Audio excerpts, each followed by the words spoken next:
Suella Braverman has been trying to salvage her appalling reputation. She's written in, I think, the Daily Express that we must get immigration down. We want to be the very brightest and the best people in the world. We want we mustn't intensify the pressure on the NHS, schools and infrastructure and housing. But actually, the reality is, without immigration, we aren't going to have people to work in the NHS or to build the houses or to staff the schools. We're now asking for foreign teachers to come in to staff our schools. She says real sustainable economic growth depends on ensuring today's children get the world-class skills and every opportunity to thrive and fulfill their potential. That would not happen under Labour, a party ridden with nostalgia for the days of open borders when we were part of the EU. Well, actually, Keir Starmer has put out a plan to increase apprenticeships and to put a time limit on the amount of foreign workers who can be invited at any one point to fill any particular shortage in any particular business. I think he's wrong. I don't think apprenticeship is the way forward.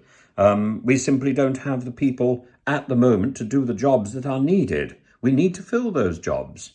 Otherwise, our country simply isn't going to function. We can't live forever on the never, never. Now, Suella Braverman has seen a complete collapse in her personal support, and this is established in the Observer today. And incidentally, just as I'm recording this on the news, on Turkish news, it's come in that the turnout for the Turkish election was up on the turnout 2 weeks ago. It's now 83.99% turnout. That's pretty impressive. Now, the problem with Suella Braverman is the row over her speeding, her handling of immigration, all words and no action.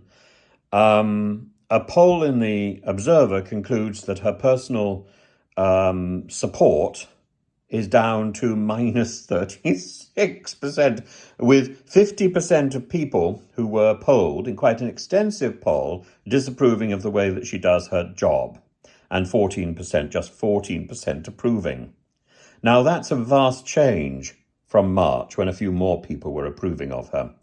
And part of the problem is the release of the figures of 606,000 overall immigration and the small boats up on last year, despite all the noise that she makes from the House of Commons. So this isn't something that really Sunak can blame either on Liz Truss or on Boris. It's one of his 5 priorities, and he was in power for long enough to be personally responsible for not doing anything. In other words, she shouts, she insults, she pontificates, and nobody cares. Nobody gives a damn. She's neither respected nor feared. I think it's wrong. I think she is as dangerous as Liz Truss. She's certainly incompetent. Yes, she joins Raab, Hancock, Dorries and Truss in incompetence. But she's dangerous because some of what she intends will get inevitably through, and the clock will never be turned back. She is destroying our reputation for fairness. She's destroying our reputation for the priority of the law. Her own personal contempt for the law. The example that she sets, which has been followed by other ministers, as we saw today, where other ministers are putting their driving offences on expenses, and her professional contempt for lawyers in an attempt to try and squeeze out the decisions of the European Court of Human Rights. She has demonstrated complete contempt for law in general. And that's as a barrister, not a practicing one, but she's still a barrister. And as for being trusted and liked, the Observer says that's down to minus 33 and minus 28, respectively. So it then goes on, even among Conservative voters, her star is waning. And her attempt to recapture some of her initial brilliance, some of the potential that she showed when she hadn't opened her mouth, when no one really knew who she was. She is now targeting students.